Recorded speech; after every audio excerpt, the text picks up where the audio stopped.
Praise the lord. ప్రియమైన దేవుని బిడ్డలారా, దైవ సేవకులారా, నా ఫేస్బుక్, యూట్యూబ్, వాట్సాప్ ఫ్రెండ్స్ అని మీ అందరికీ కూడా నాకు హృదయపూర్వకమైన ధన్యవాదాలు చెల్లించుకుంటున్నాను. ప్రియమైన దేవుని బిడ్డలారా, మరి నేను స్త్రీల కోసం మాట్లాడుతున్నాను అన్న విషయం తెలుసు. మరి ఈ రోజుతో దాన్ని పూర్తి చేయడం జరుగుతుంది.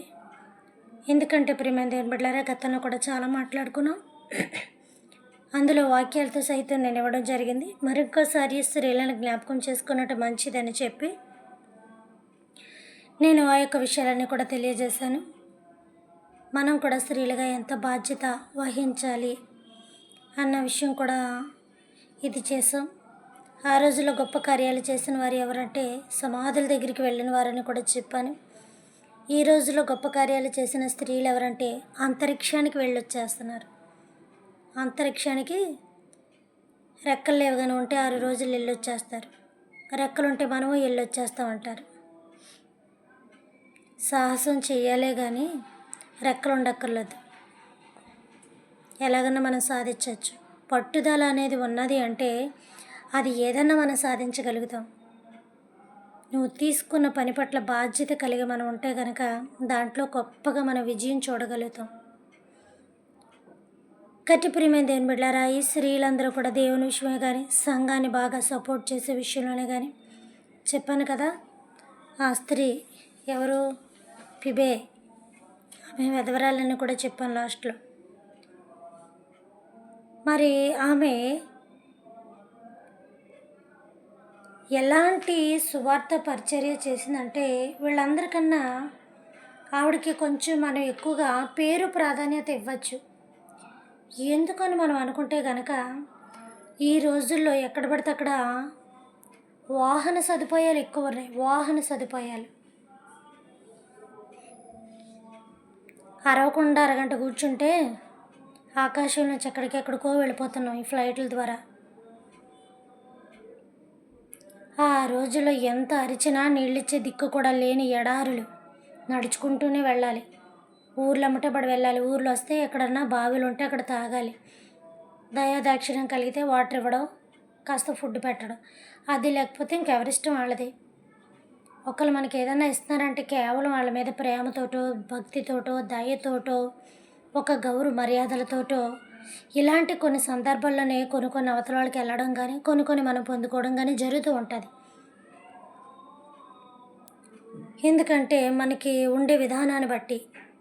కాబట్టి ప్రియమైన దేవుని బిడ్డలారా, ఈ విధంగా చూసుకుంటే 1507 కిలోమీటర్లు ఆ ఒక్క 4 పాయింట్ల దాకా ఆవిడ నడుచుకుంటూ వెళ్ళి పత్రికలు అందించేదంటండి. ఆమె ఒక విధవరాలు. ఫిబే ఆవిడ గొప్ప పరిచారికురాలు. పౌలు రాసిన ప్రతి సువార్త పత్రికను కూడా రోమా ప్రభుత్వానికి అందించింది. తర్వాత రోమా ప్రభుత్వం నుంచి పౌలు బయటకు వచ్చాడు కదా, ఎందుకంటే అక్కడ వ్యతిరేకంగా తిరగబడ్డాడు కాబట్టి. తర్వాత వాళ్ళకి వీళ్ళకి చాలా పెద్ద గొడవలు అయ్యాయి కాబట్టి ఇక అదంతా రోమా చరిత్ర చదివితే ఏటా సువార్త ఏంటి? రోమా పత్రిక పేరు కూడా చూసారా? ఏ ఊరికి అందించింది? రోమన్ ప్రభుత్వానికి అందించింది. అంటే ప్రభుత్వ గవర్నమెంట్ కాదు, రోమన్ ప్రభుత్వంలో ఉన్న పౌలు అక్కడ పనిచేసేవాడు కాబట్టి పౌలుకి అందించింది. అందుకే ఆ ఊరి పేరు పెట్టి ఈవిడిచ్చింది పేపర్ కాబట్టి, పేపర్ని ఆ రోజుల్లో పత్రిక అనేవారు కాబట్టి పత్రికని ముద్రించి ఇలా చేసి పట్టుకెళ్ళింది. అప్పట్లో ముద్రలు ఏమీ లేవు. ఇలాగా జంతువులు చంపి కోడెలతోటి, గద్ద ఎంటుకలతోటి, కోడెంటుకలతోటి ఇలా చంపి ఆ యొక్క బ్లడ్ను కాస్త పలచగా చేసుకొని ఆ సిరాబుడ్డలు వేసుకొని, ఒకప్పుడు చూసారా ఇంకి పెన్ అనేవారు, ఇంకు సీసాలు. ఇప్పుడు అన్ని తరం పిల్లలకి ఏమీ తెలియట్లేదు. అసలు తెలియడాక వేస్తే కదా. వాళ్ళందరూ కూడా కొన్ని రోజులకి మగవాళ్ళు అయిపోతారు ఈ రోజుల్లో ఉన్న జనరేషన్ పిల్లలు. ఎందుకంటే సెల్ ఎక్కువగా చూస్తున్నారు. సెల్ మౌనంగానే చూస్తారు. అవతల వ్యక్తితోటి సంభాషించే విధానం ఉండదు.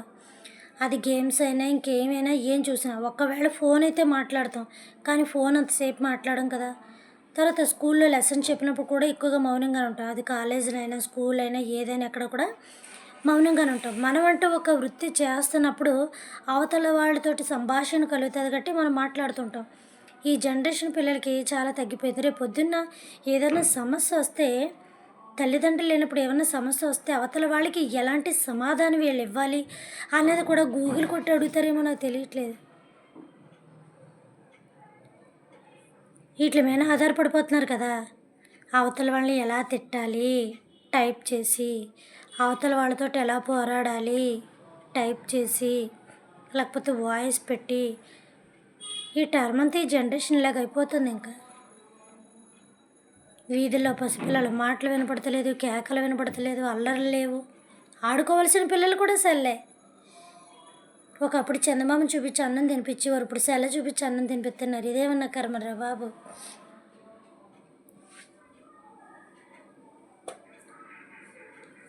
కాబట్టి ప్రియమైన దేవుని బిడ్డలారా, అది వాళ్ళు ఆలోచించుకోవాల్సిన విషయం, మనం చెప్పాల్సిన విషయం కాదు. మనమైనప్పటికీ ఎక్కువగా వాటితో ఉంటే మగవాళ్ళు అయిపోతూ ఉంటాం, వాటికే అలవాటు పడిపోతూ ఉంటాం. చూడాలి ఏదో ఒక టైంలో కాస్త ఏదో కొంచెం వాయిస్ బాగున్నాయి కానీ, లేకపోతే స్వరాలు బాగున్నాయి కానీ, లేకపోతే మ్యూజిక్లు బాగున్నాయి కానీ, కాసేపు ఏదన్నా నవ్వు సందర్భాలు ఏమైనా వస్తే హాస్యాస్పదంగా ఏదైనా ఉంటే కాస్త మన మైండ్ని అటు ఇటు డైవర్ట్ చేసుకోవడానికి ఒక అరగంట లేకపోతే ఒక కొద్దిపాటి సమయం మనం వదిలేడితే సరిపోద్ది, అంతేగాని. కాబట్టి ప్రియమైన దేవుని బిడ్డలారా, ప్రతిదానికి మనం దేని మీద కొత్తగా వచ్చిన వాటి మీద మనం ఆధారపడకూడదు. మనం ఇప్పుడు దేంతో ఉంటున్నామో దాంతో నడుచుకుంటూ వెళ్ళాలి. మన తల్లిదండ్రులు మనకి ఏం చెప్పారో అవి చేసుకుంటూ వెళుతూ ఉంటే మంచిది. ఇలాగ ఈవిడి ఏం కలిగిందో తెలుసా? పట్టుదల కలిగింది, పట్టుదల పూనుకుంది. నేను చెయ్యకపోతే దేవుడి పని ఇంకేమైనా ఉందా, పక్కన పడిపోదు, నేను పెద్ద వీరురాల్ని అని అనుకున్నాను అనుకో. దేవుడు రాళ్ళ చేత సువార్తను బోధించగలిగిన సమర్థుడు, అసమర్థుడు కాదాయన. రాళ్ళకి పిల్లను పుట్టించగలిగిన సమర్థుడు, అసమర్థుడు కాడాయన. నువ్వు చెప్తేనే ప్రపంచాన్ని తెచ్చి వేల మందిని క్రైస్తులు నువ్వే చేసావు అన్నట్టుగా ఫీలింగ్ అనమాట మనకి. కోట్ల మందిని, లక్షల మందిని, వేల మందిని మనమే క్రైస్తులను చేసావని. ఈ రోజుల్లో చాలామంది తల్లిదండ్రులు వేసిన పునాదుల మీదే వాళ్ళ పిల్లలు సువార్తలు చేస్తున్నారు. ఆ రోజుల్లో వాళ్ళ పునాదులు సైకిళ్ళు, వాళ్ళ పునాదులు కంకర రాళ్ళు, వాళ్ళ పునాదులు మట్టి గోడలు, వాళ్ళ పునాదులు మట్టి రోడ్డులు, వాళ్ళ పునాదులు బురదపు నీరు. వాళ్ళు వేసిన పునాదుల మీద ఈరోజు మన సింహాసనాలు వేసి కూర్చొని దేవుడు నాకే వరం ఇచ్చాడు, దేవుడు నాకే అద్భుతం ఇచ్చాడు, దేవుడు నాకే ఆశ్చర్యం ఇచ్చాడు, నీకన్నా కష్టపడి చేసిన సేవకుడు వ్యర్థుల్లాగా, నీకన్నా చిన్న సేవకుడు పని చేయనోళ్ళలాగా, నీకన్నా కష్టపడి ఇంకా 4 ఆత్మలను సంపాదించి ఒక బండేసి సైకిల్ వేసుకొని వెళ్ళి సువార్త చేసినోడు పనికి రానోడి కింద నీ దగ్గర 100 మంది జనం ఉంటే కనుక, నీకు కాస్త వెనకతల ఒక డబ్బు ఉండి ఒక కొంచెం డెవలప్మెంట్ నీకు కనపడితే కనుక దానికి కొంచెం నువ్వు ఇంప్రూవ్మెంట్ చేస్తావేమో. నీ తల్లిదండ్రులు సామర్థ్యంగా ఒక 2 అంతస్తులు కడితే నీకున్న తెలివితేటలు బట్టి, నీకున్న సంపాదన బట్టి, వాళ్ళు ఇచ్చిన సంపాదన సగం, వాళ్ళు ఇచ్చిన పేరు సగం, వాళ్ళు ఇచ్చిన ఆస్తి సగం, ఇవన్నీ కలబోసుకొని ఈ రోజుల జనరేషన్ ప్రకారం ఇంకొక 2 బిల్డింగ్ నువ్వు పైన లేపావనుకో, అంతా నీ డబ్బేలాగా, అంతా నువ్వే కష్టపడిపోయేలాగా, సంఘాన్నంతా కూడా అప్పటి నుంచి ఇప్పటికి పునాదులు వేసిన వాళ్ళకి ఇంకే ఉన్న చిన్న సేవకులు ఎందుకు పనిచేయనట్టు చాలా దారుణంగా మాట్లాడుతుంటాం. ఇంకా ఏమన్నా వస్తే దేవుడి కృప మా మీద ఉంది, దేవుని శక్తి మా మీద ఉంది, దేవుని ఆత్మ మా మీద ఉంది, దేవుడు మాకు ఏ హాని చెయ్యడు. ఏ హాని చేయలేనప్పుడు ఒక్కసారి ఒక్కొక్క భక్తుడు భయంకరమైన మరణం, మామూలు మరణాలు కాదు. దేవుడు వాళ్ళని ఎందుకు కాపాడలేదర్రా? వాళ్ళకన్నా గొప్పోళ్ళమా మనం వాళ్ళకన్నా గొప్పోళ్ళమా అని అడుగుతున్నాను.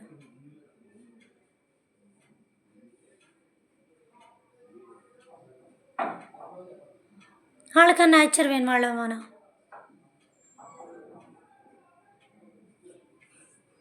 చాలా దారుణంగా మాట్లాడుతున్నాం మనం, చాలా భయంకరంగా మాట్లాడుతున్నాం. ఎంత దారుణం, ఎంత భయంకరం అంటే, మీ పునాదులు గట్టిగా కదిపితే దాని కింద ఒక బలమైన ఫౌండేషన్ ఉంటుంది. వాళ్ళ తల్లిదండ్రులు, వాళ్ళ అన్నదమ్ములు, వాళ్ళ పూర్వీకులు, వాళ్ళ కుటుంబకులు ఆస్తినిచ్చో, జనాన్నిచ్చో, లేకపోతే ఇంకేదో స్థిరపరిచేట్ల మీద నీకు రాజ్యాన్నిచ్చో, వాళ్ళు వెళ్ళిపోయిన తర్వాత నువ్వు దానికి నాయకుడు అయ్యో అవుతారు. బిడ్డలు అన్నప్పుడే నాయకుడు అవుతారు. ఆస్తికైనా, దేనికైనా, సంఘానికైనా, సమాజానికైనా. మనకన్నా చిన్నవాళ్ళు కూడా మనం గుర్తెట్టుకుందాం. మనకన్నా చిన్నవాళ్ళలో కూడా భక్తి ఉందని ఇట్టుకుందాం. చాలామంది కష్టపడి సేవ చేస్తున్న వాళ్ళు ఉన్నారు.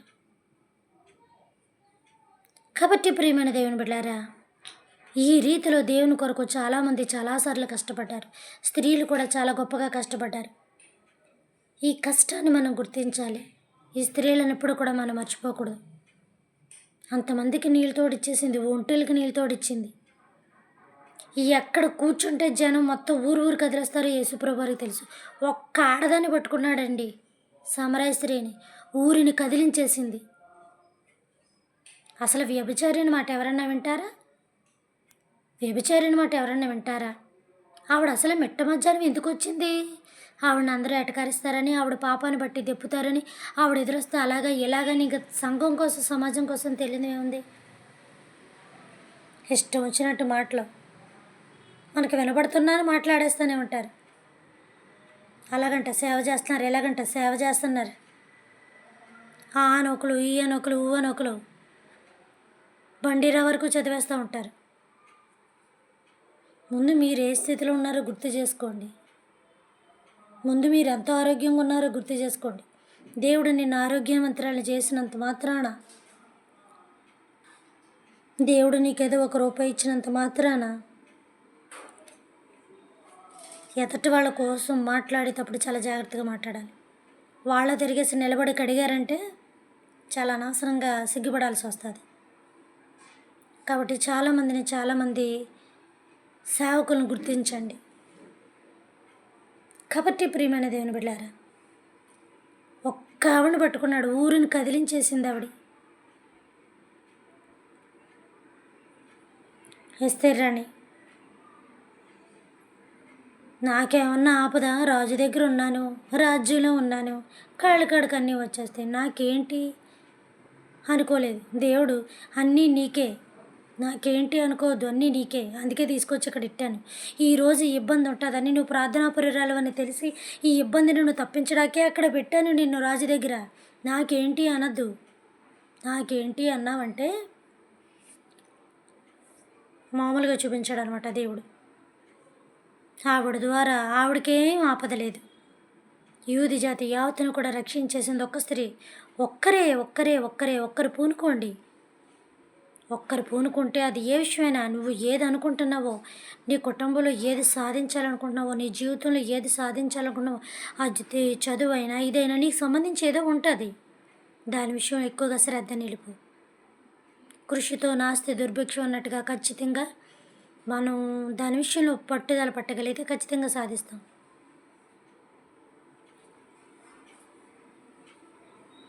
నీ అభివృద్ధి కోసం నువ్వే పాటు పడలేనప్పుడు పక్కింటి వాళ్ళు పాటుపడతారా? కాబట్టి ప్రియమైన దేవుని బిడ్డలారా, ఇలాగ స్త్రీల చరిత్ర చూసుకుంటే ఒక్కటి కాదు, రెండు కాదు, చాలా కొత్త నిబంధన కానీ పాత నిబంధన కానీ చాలామంది ఉన్నారు.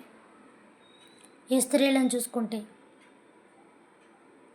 మొన్న కూడా చెప్పాను, వీళ్ళందరూ పారిపోయారు. తెల్లవారుజామున ఏసైని ఎదుర్కోవడానికి, ఏసైని తీసుకురావడానికి వెళ్ళిపోయారు బిడ్డలో స్త్రీలు. ఇప్పుడు ఈ తరంలో మనమే వెళ్ళాం.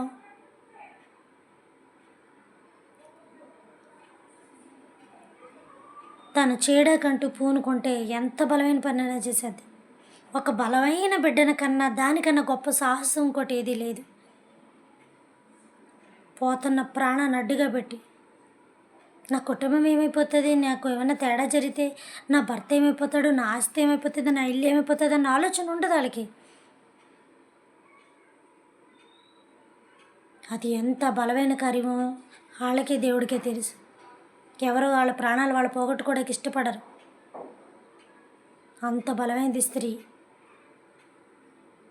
దేవుడు గొప్పవాడు కాబట్టే తను ఎముకగాను తను బలమైన కట్టంగానే పెట్టాడు. కానీ స్త్రీ బలహీనమైనదని అంటారు. ఎక్కడో ఒక చోట రాయబడింది. ఎన్ని బలమైన కార్యాలు స్త్రీ చేస్తుందో నేను చూపించిన. ఆదికాండం నుంచి ప్రకటన దాకా స్త్రీ పాత్ర లేకుండా లేదు. ఎవరికి దొరకలేదు. వందల మందిని విసిరేశాడు సంసోన్. సరిగ్గా వేసింది సాంసన్ అంటే ఢిల్లీలా. మామూలుగా వేయలేదనమాట.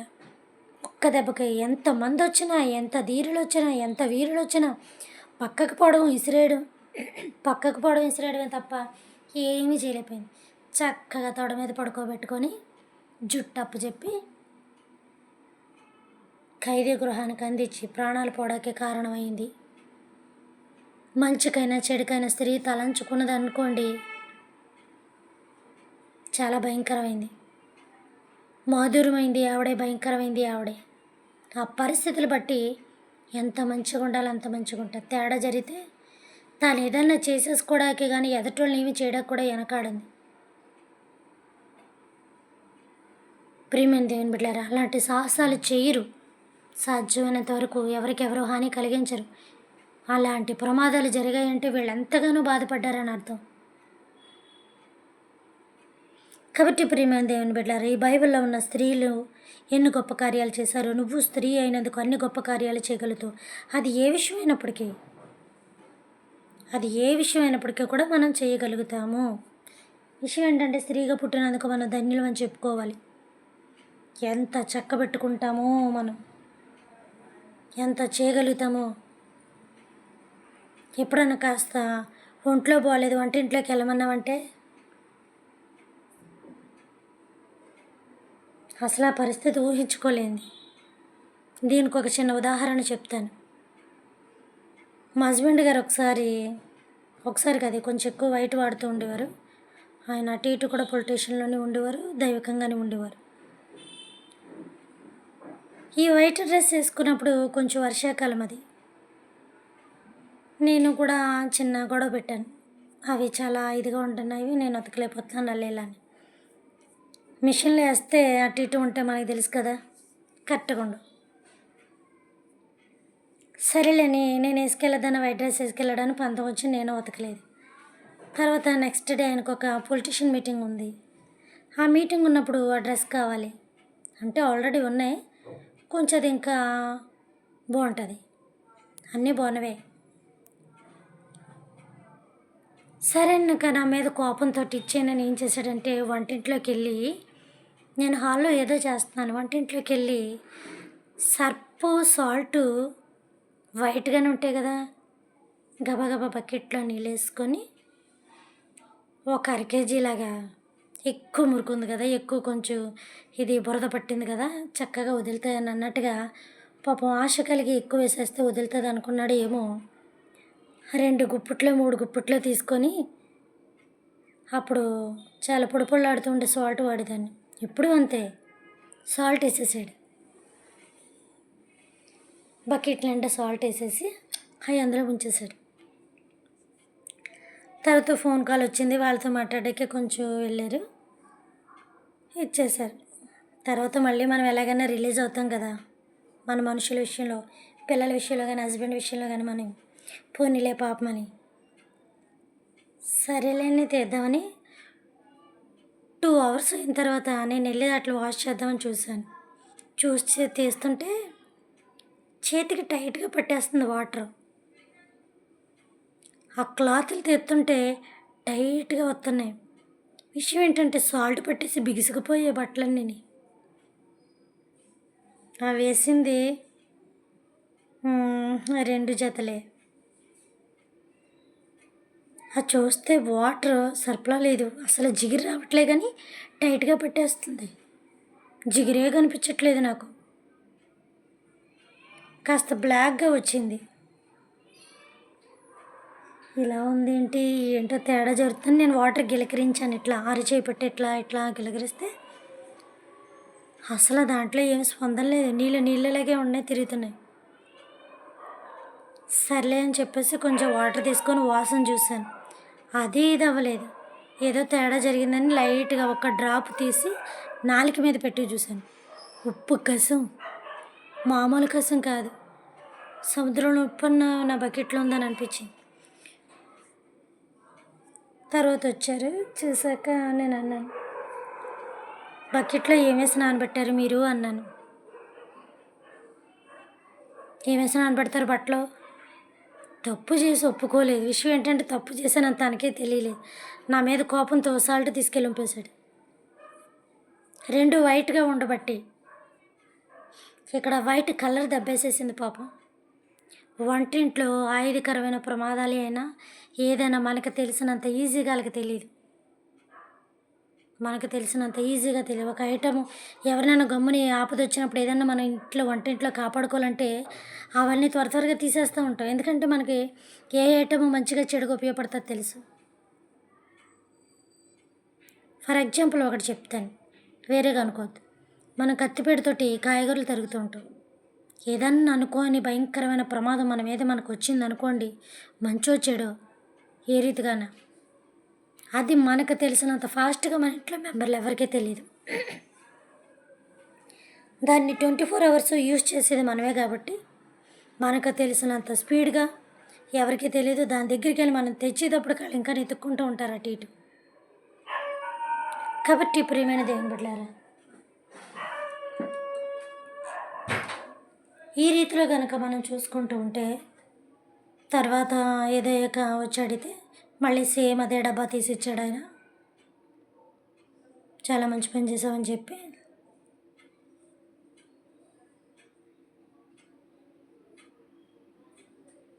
ఆయన బ్రతుకున్నప్పుడు ఎప్పుడు మంచి పనులు చేయలేదు, అన్నీ అలాంటి తెంగర పనులే చేశాడు.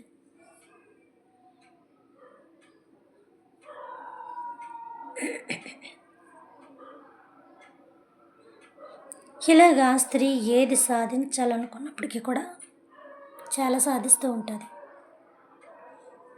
చాలా చేస్తూ ఉంటుంది. అందుకే ఈ యొక్క అంశాన్ని కూడా నేను చెప్పడం జరిగింది. కాబట్టి ప్రియమైన దేవుని బిడ్డలారా, ఏదేమైనా స్త్రీ అన్నీ సాధించగలుగుతుంది. మన జీవితంలో మంచి జరగచ్చు, చెడు జరగచ్చు, ఏది జరిగినా దాన్ని మనం రిసీవ్ చేసుకొని మన లైఫ్ ముందు తీసుకొని వెళ్ళిపోతే మంచిది. నిత్యము మనతో ఉన్నవాళ్ళు ఉంటారో ఉండరో మనకు తెలియదు. అది ఎవరైనప్పటికీ, స్త్రీల విషయమైనా, పురుషుల విషయమైనా, పిల్లల విషయమైనా, రేపు కీడే జరుగుతుందని అనుకోండి, మేలు జరుగుతుందని అనుకోండి, దేవుడు దానికో మాట చెప్పాడు, నీ సంతోషం యావత్తు చింతనకు మార్చుకో. చింత అంటే బాధకి, అప్పుడు ఆనందం కలిగిందనుకో చాలా సంతోషంగా ఉంటుంది. ఈ మాటలు ఎక్కడుంటే ప్రసంగిలో ఉంటాయా? నీ నవ్వు దుఃఖమునకు మార్చుకో, నీ సంతోషము విచారమునకు మార్చుకో. చాలా బాగుంటాయి ఆ మాటలు. దానికి పెద్దలు పెట్టిన మీరు కీడించి మేలించు.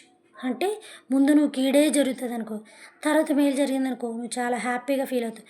నాకు మంచి జరుగుతుంది, ఘనత వస్తుంది, అలా ఇలా అనుకున్నావు అనుకో, అక్కడ నీకు జరగరాని అవమానం జరిగిందనుకో గుండు టపాసులో టప్మని పేలిపోతుంది.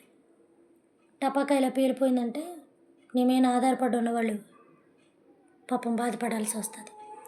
కాబట్టి ప్రియమైన దేవుని బిడ్డలారా, ఇక్కడ ఈరోజు ఈ యొక్క అంశాన్ని నేను పూర్తి చేయాలనుకుంటున్నాను. రేపు దినమున మరి నేను అనుకున్న సబ్జెక్ట్ ఇవ్వడానికి చూస్తాను. ఒకవేళ రేపు ఇది స్టార్ట్ చేయకపోయినా ఒక్క రోజన్నా గ్యాప్ తీసుకొని నేను ఇచ్చేస్తాను. రేపు ఏదన్నా ఇవ్వడమో లేకపోతే అదే ఇవ్వడమో జరుగుతుంది. కాబట్టి నా కొరకు ప్రార్థన చేయండి. స్త్రీలమైన మనం ఇంకా ఎక్కువగా దేవుని విషయంలో మందిరానికి త్వరపడి వెళ్ళి దేవుణ్ణి మన కోసం, మన భర్తల కోసం, మన పిల్లల కోసం, మన కుటుంబాల కోసం, మన ఫ్యామిలీ రిలేషన్ కోసం ఎలాంటి స్వార్థాలు మనసులో పెట్టుకోకున్నప్పటికీ, మన మీద ఎవరు స్వార్థం చూపించినప్పటికీ మనం ప్రేమే చూపిస్తూ ఉండాలి. అది మాత్రమే క్రైస్తవ లక్షణమైనది.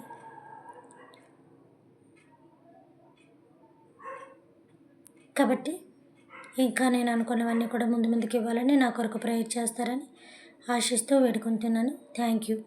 పరలోకమందున్న మా తండ్రి, మీ నామము పరిశుద్ధపరచబడును గాక, మీ రాజ్యం వచ్చును గాక, మీ చిత్తము పరలోకమందును నెరవేరినట్లు భూమి అందును నెరవేరిన గాక. మనదిన ఆహారం నేడు మాకు దయచేయము తండ్రి. మా భువనస్తుల అపరాధములను మేము క్షమించిన ప్రకారం మా అపరాధములను మీరును క్షమించండి తండ్రి. మమ్మల్ని శోధన నుంచి ఎక్కడిని తప్పించుము నాయన. రాజ్యము, శక్తి, మహిమ నిరంతరం మీరై ఉన్నారు తండ్రి. ఆమేన్. దేవుడు మనందరినీ దీవించి ఆశీర్వదించును గాక. Good night.